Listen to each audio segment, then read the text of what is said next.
এইভাবে মেথি পাতা বানিয়ে দেখুন, গরম ভাতের সাথে এক থালা ভাত খেয়ে নেবেন। এই যে দেখুন মেথি শাক নিয়ে এসেছি, এগুলো আমি প্রথমে ভালো করে কুচি কুচি করে কেটে নিয়েছি, আর এখন একটু ভেজাতে দেব। তারপর এগুলো ভালো করে পরিষ্কার করে ধুয়ে নেব, আর তারপর চলুন রান্নাটা করে ফেলি ফটাফট। আপনাদের সাথে দেখাচ্ছি কেমনভাবে রান্না করব। প্রথমে আমি এইভাবে 2-3 বার করে ধুয়ে নেব, কারণ কি বলুন তো, বালি থাকবে, বালিগুলো তলায় পড়ে যাবে, আর আমি ওপর করে এরকম করে ধুয়ে নেব। চলুন তাহলে ভালো করে পরিষ্কার করে ধুয়ে নিই। এই দেখুন এইভাবে নিংড়ে জলটাকে আমি ফেলে দিচ্ছি।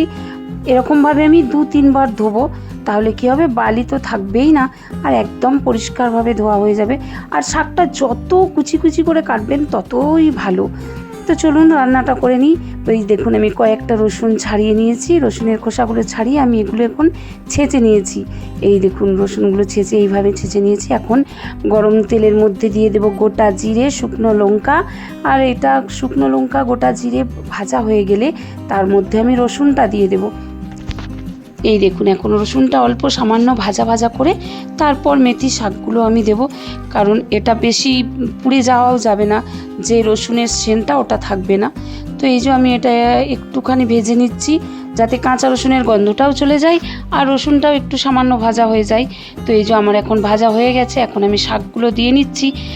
তো এখন আমি শাকগুলো একটু ভালো করে নাড়াচাড়া করতে থাকবো, জলটা বেরিয়ে আসবে। আর আমি এর মধ্যে লবণটা এখন দিয়ে দেব। লবণটা দিয়ে দিলে কি হয়, শাকের যে জলটা বেরিয়ে আসবে, খুব তাড়াতাড়ি জলটা বেরিয়ে আসে। তো এটা ভালোভাবে ওই জলের মধ্যেই সেদ্ধ হয়ে যাবে, জল তো ঠেকাবোই না, কারণ জল দেওয়ার প্রয়োজনই নেই। আর এমনিতেই মেথি শাক খুব নরম হয়। তো যাই হোক, এখন লবণ দিয়ে দিলাম, জলটা বেরিয়ে এসেছে, ওর মধ্যে থেকেই যে জলটা বেরিয়ে আসবে ওতেই শাকটা সেদ্ধ হয়ে যাবে। আর 90% হয়ে যাবে, তারপর আমি একটা জিনিস অ্যাড করছি, আপনাদেরকে দেখাচ্ছি চলুন। এই দেখুন জল বেরিয়েছে কত।